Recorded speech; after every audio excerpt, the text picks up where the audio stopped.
You're being lied to right now. Not by me, by someone in your life. And Marcus Aurelius knew exactly how to spot it. The Roman emperor who commanded armies and governed empires had a secret weapon. Not swords, not spies. A mental framework for detecting deception that still works 2,000 years later. Here's what most people miss about Stoic philosophy.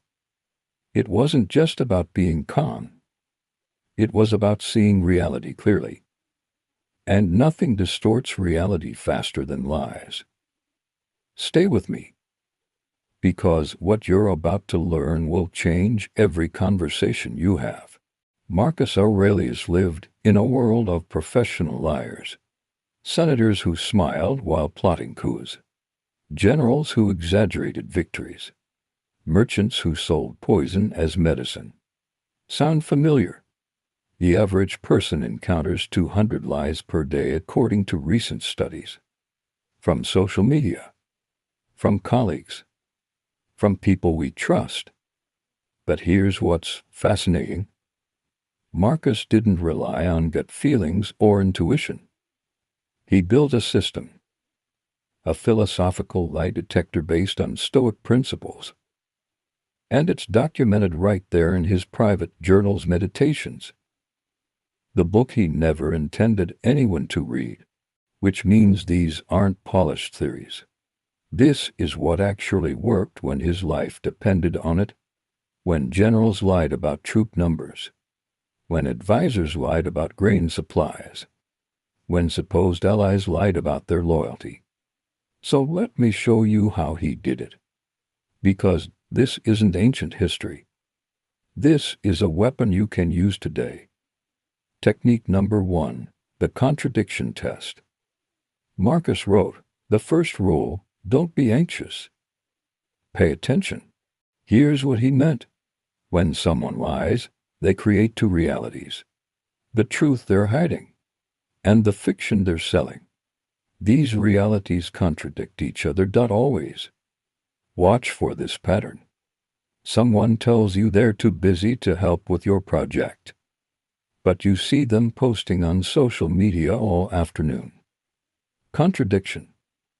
A colleague claims they just found out about the meeting, but they reference details only mentioned in the original email 3 days ago. Contradiction. Marcus called this examining the thing itself. Not what people say it is, what it actually is. The Stoics believed that truth is consistent. Lies are messy. They require constant maintenance. So Marcus would listen, then compare. Statement versus action. Story versus timeline. Claim versus evidence. The moment something doesn't align, red flag. But here's the sophisticated part. Don't confront immediately. Marcus would file the contradiction away. Wait. Because one contradiction might be a mistake, but 2, 3. That's a pattern. And patterns reveal character. Technique number 2, the emotional test.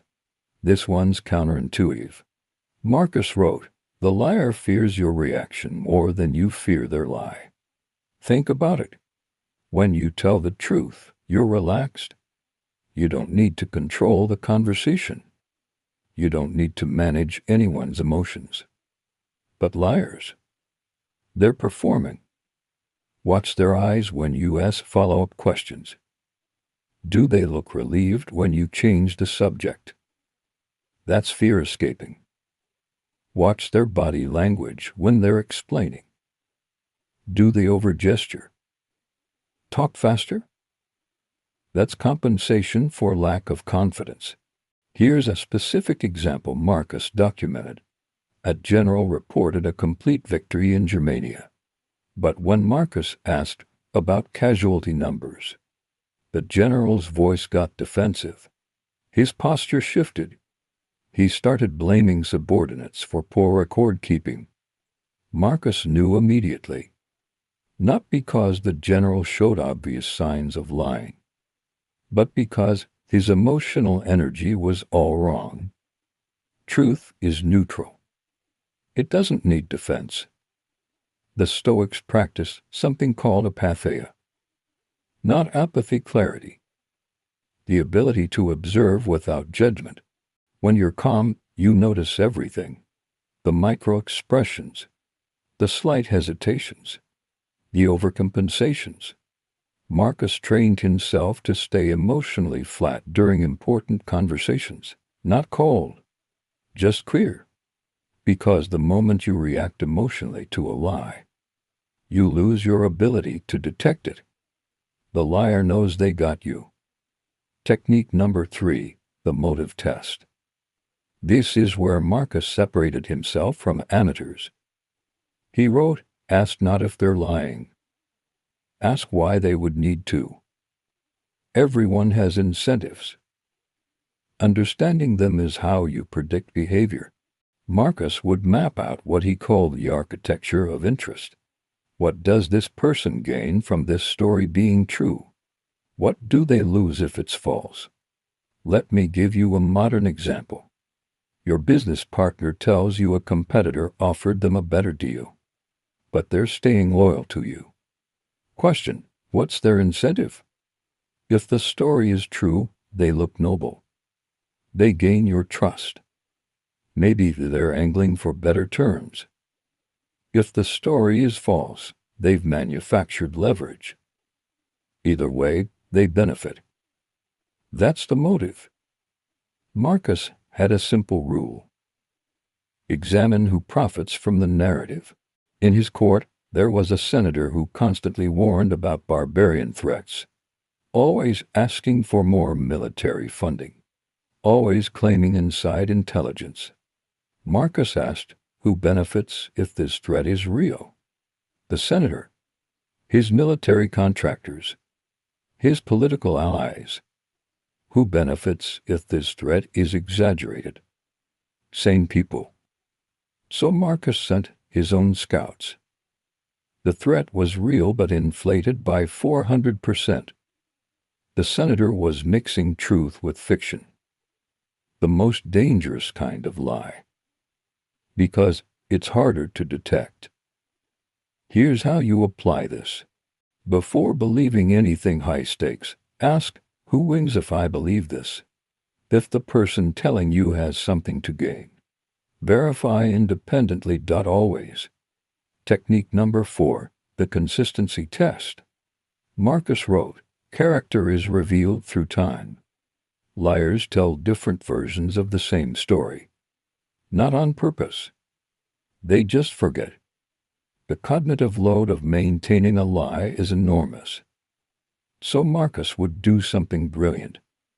He'd ask the same question 3 different ways, across 3 different conversations, separated by days or weeks. Then he'd compare the answers. A truth teller will give you the same core facts every time, maybe different words, different emphasis, but the structure, identical. A liar will shift details, add elements they forgot to mention, remove elements that became inconvenient. Modern psychologists call this narrative drift. Marcus called it the failure of memory, where there is no memory to fail. Brutal? Here's how you use this. In your next important conversation, take mental notes. Don't write them down in front of the person, that changes the dynamic. But afterward, document it. Exact quotes if possible. Then, weeks later, bring up the topic casually. Ask a related question. See if the story holds. Most liars will contradict themselves within 3 tellings. Guaranteed. Technique number 5, the simplicity test. This one's my favorite. Marcus wrote, truth is simple. Deception is complex.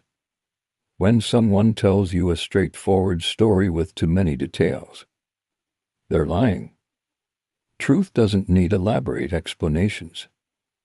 I was at home is a truth. I was at home Just watching TV, actually not TV. It was Netflix. I think it was that new show everyone's talking about. Or maybe it was the old one. Anyway, I was definitely home is a lie. The extra details are camouflage. The liar thinks more information equals more believability. It doesn't. It equals desperation. Marcus had generals who would submit 10-page battle reports after minor skirmishes, and single paragraphs after major campaigns. Guess which ones he trusted? The short ones, because they weren't trying to convince him of anything. They were just reporting facts. Here's your filter. When someone's explanation is 3x longer than it needs to be, they're working too hard. Truth is effortless. Lies require construction. So, how do you actually use this? Let me walk you through a real scenario. Someone in your life tells you they can't attend your event because they're sick. Step 1. Contradiction test. Check their social media. Are they posting? Commenting? Sick people usually go quiet. Step 2. Emotional test. When you say feel better, how do they respond? Genuine sick people say thanks and move on. Liars over-explain.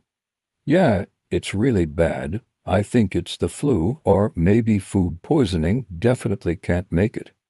Step 3. Motive test. What do they gain by not attending? Avoiding someone else who'll be there. Saving money? Attending something better. Step 4. Consistency test. If they've canceled before, what were the reasons? Do they have a pattern of last-minute cancellations? Step 5. Simplicity test. Did they just say I'm sick or did they give you a medical history? Now here's the key. You don't need all 5 tests to confirm deception. 3 out of 5. You have your answer. But and this is crucial, Marcus would say, don't confront. Just know. Because the goal isn't to catch people lying. The goal is to protect yourself from making decisions based on false information. Marcus didn't expose every liar in his court. He just stopped trusting them with anything important. He moved them laterally. Gave them ceremonial roles. Kept them close enough to monitor. Far enough that they couldn't do damage. That's strategy. Not emotion. Not revenge. Clarity. Here's what most people miss about Stoic lie detection. It's not about becoming paranoid. It's about becoming discerning. Marcus wrote, "The impediment to action advances action." What he meant? Obstacles reveal information. When someone lies to you, they're actually giving you data. Data about their character. Data about their priorities. Data about how they'll behave under pressure. That's valuable. More valuable than if they just told the truth. Because now you know who they really are. The Stoics believed in something called preferred indifference. You prefer people to be honest, but you're indifferent to whether they actually are. Because you can't control them. You can only control your response. So Marcus built a system that made lies irrelevant. He assumed everyone had mixed motives. He verified everything important. He gave people opportunities to prove themselves. And when they failed, he adjusted accordingly. No drama. No betrayal narrative. Just data collection and strategic adjustment. Here's the final layer. Marcus wrote, "The best revenge is to not be like that." He didn't lie, even when it would have been easier, even when it would have been strategic, because he understood something profound. The moment you start lying, you can't detect lies anymore. You lose your baseline. You start assuming everyone operates like you do, and you become blind. So, the ultimate Stoic lie detection technique. Be relentlessly honest yourself. Not naive. Not stupid. Just honest about what you know and what you don't. That clarity becomes your superpower. Because you're not projecting. You're observing. And observation is how you see truth. Marcus Aurelius died in 180 AD, but his methods for detecting deception are more relevant now than ever, because we live in the age of curated reality, where everyone's selling a version of themselves, where truth is negotiable and facts are flexible. The Stoics saw this coming 2,000 years ago, and they built a system to navigate it.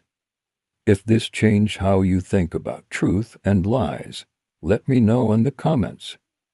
What's the most common lie you encounter?